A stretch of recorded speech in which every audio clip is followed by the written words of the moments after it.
1994 was one of the most competitive years in movie history. You had Forrest Gump, Pulp Fiction, The Lion King, Speed, and The Shawshank Redemption, all fighting for screen time and audience dollars. So if your movie didn't hit big that year, it was toast. But not every film that flopped in 1994 was a disaster by design. Some had huge stars, respected directors, and even toy lines ready to go. They weren't just bad, they were ambitious, weird, or just plain unlucky. So let's rewind the tape and take a look at 6 of the year's most interesting, most overhyped, and most unsuccessful box office flops of 1994. Number 6, Baby's Day Out. Baby tracks.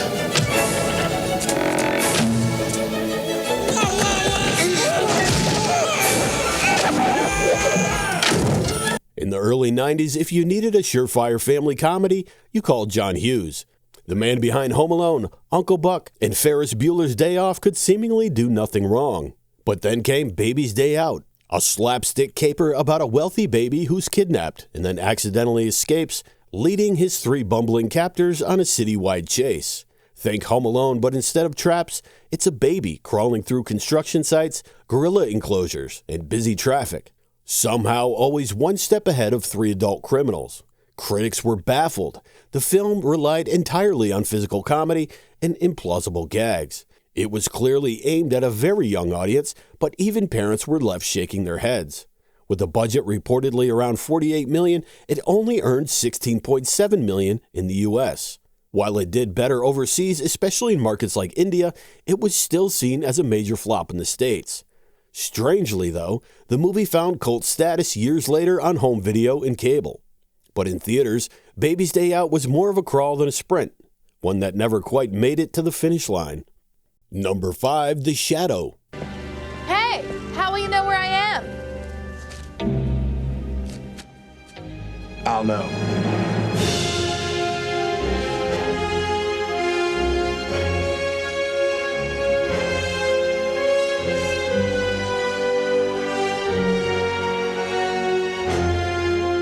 Before superhero movies ruled the box office, studios were digging into pulp heroes from the 1930s and 40s, hoping to find the next Batman.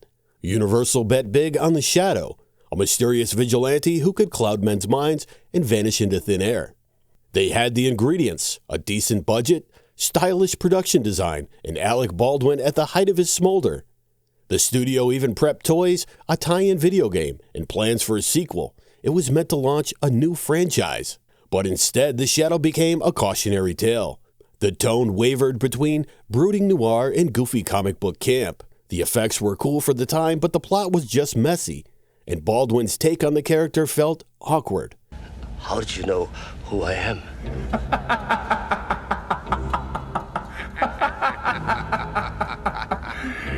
The Shadow knows. The film grossed $32 million in the U.S. and about $48 million worldwide, which sounds okay until you realize the budget was reportedly close to $40 million. Add marketing and the franchise fizzled out before it even started. In hindsight, The Shadow had some style and a killer soundtrack, but it couldn't compete with 1994 juggernauts. It vanished into the fog, just like its hero. Number 4, Car 54, Where Are You? David Johansen, John McGinley, Fran Drescher, Nipsey Russell, Rosie O'Donnell, Daniel Baldwin, Jeremy Piven, Tone Loc, The Ramones, and Al Lewis. Hollywood loves remakes, but not every classic sitcom needs a second chance, especially not like this. Car 54, Where Are You? Was a big screen update of the original beloved 1960s TV series. The original was quirky, lighthearted, and full of charm. The 1994 version, loud, chaotic, and borderline unwatchable. The film starred David Johansen from the New York Dolls as Officer Tootie, alongside John C. McGinley. It threw out the gentle humor of the original and replaced it with slapstick, crude jokes, and bizarre celebrity cameos. It was actually shot in 1990 but sat on a shelf for 4 years. And that's never really a good sign. By the time it finally limped into theaters in 1994, even the studio seemed to know it was dead on arrival. Critics shredded it, audiences ignored it, and it made just $1.2 million against a $10.7 million budget. In fact, the movie was so bad that Orion Pictures barely marketed it because, well, they had bigger problems like, bankruptcy.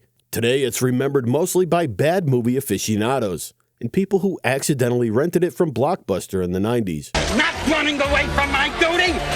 I'm running away from you. Wherever you go, there's that to follow. Number 3, North. The defense rests. Then there's nothing left for me to do but make my judgment. And in my judgment, any folks who would sleep through a trial like this are folks who don't deserve to have a wonderful, upstanding son like North. I rule in favor of the plaintiff. Yes! Sometimes a movie flops quietly, and sometimes it becomes infamous. In 1994, North was that movie.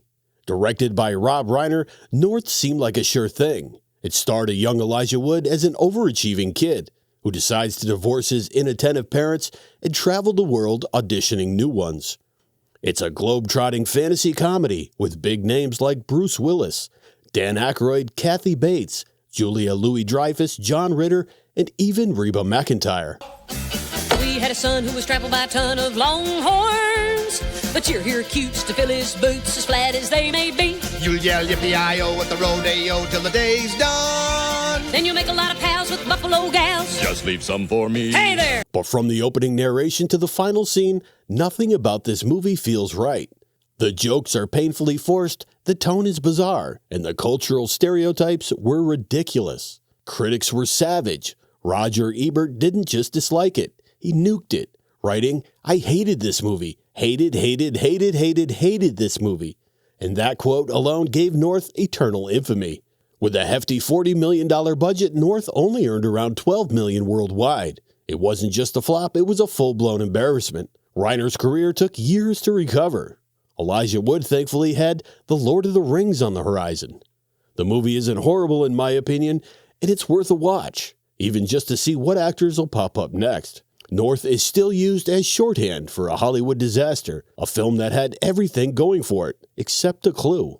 Number 2, Radioland Murders. 1 minute you're walking on water, and before you know it, you're all wet. Oh, this is so sad. Pathetic. Well, never mind. Long before he returned to a galaxy far, far away, George Lucas was still chasing passion projects, and Radioland Murders was one of his strangest. Produced by Lucas and directed by Mel Smith, this 1930s set comedy was supposed to be a loving tribute to the golden age of radio. Think fast-talking screwball antics, big band music, and, well, murder. Maybe suicide, maybe murder. Either way, I'm missing my dinner. The plot centers on a radio station's live broadcast being interrupted by a series of killings. It's a murder mystery wrapped in slapstick, complete with pratfalls, puns, and more screaming than a haunted house. Work without a day's pay, I think my head's gonna explode! Oh. No, still not the sound of the head smashing. That's it. And the cast was packed. Mary Stuart Masterson, Ned Beatty, and even Christopher Lloyd. But the film's rapid-fire pace and chaotic tone left audiences dazed. Jokes flew a mile a minute and most missed. I've got it! You can take it? Just don't give it to us. No, I've solved the murders! It cost $15 million to make it, but barely cracked $1.3 at the box office. Audiences didn't get it, critics didn't like it, and it was buried fast. It's now remembered mainly as a curious flop from the George Lucas catalog, proving that even legends can have static on the signal. If you haven't seen the movie for yourself, I do suggest watching it at least once. In my opinion, it's gotten better with age. Number 1, Jimmy Hollywood. What are you gonna do now? What am I gonna do? Sometimes you gotta take the bad with the strong. Is that an expression? Oh, it's new to me. Yeah, it's a new expression. Fresh off his Oscar-winning roles in box office highs, like Goodfellas and Home Alone, Joe Pesci was riding a Hollywood hot streak. So when Barry Levinson, director of Rain Man and Good Morning Vietnam, cast him in a satirical dramedy called Jimmy Hollywood, expectations were high. The film follows Jimmy Alto, a wannabe actor in Los Angeles who, frustrated by his career in rising crime, reinvents himself as a vigilante performance artist named Jericho. With the help of his dim-witted friend William, played by Christian Slater, he records criminals breaking the law and develops a fake organization called the SOS. I just signed it. I mean, it had to come from somebody. Yeah, but where'd you come up with SOS? It's a movie producer guy. What movie producer guy? It's his initials, the guy who did Gone with the Wind. David O. Selznick? And well, Jimmy considers this a role of a lifetime. It sounds quirky, and it is, but the tone is all over the place. Is it a satire of fame, a comedy about crime, a character study of delusion? The movie never really picks a lane, and we're left scratching our heads. And critics weren't kind either, calling it too cute for satire and too broad for drama. And it bombed hard. With a budget around $30 million, it pulled in less than $4 million at the box office. And not only was the storyline bizarre, but Pesci's hair was just as bad. The movie did, however, have some funny moments, but definitely not enough to save it from the fire. Despite Levinson's track record and Pesci's star power, Jimmy Hollywood couldn't overcome its identity crisis. It's one of those oddball failures that might have worked better as a short film, or a weird 90s TV pilot. Not every box office bomb deserves to be forgotten. Some of these movies had potential. Some are actually kind of entertaining, if you squint. And some, well, they just prove that even the biggest names in Hollywood can miss the mark. So what do you think? Does The Shadow deserve better? Was North as bad as they say? And would Baby's Day Out work better as a dark A24 reboot? Let us know in the comments, and don't forget to like and subscribe, because we've got more cinematic misfires coming your way.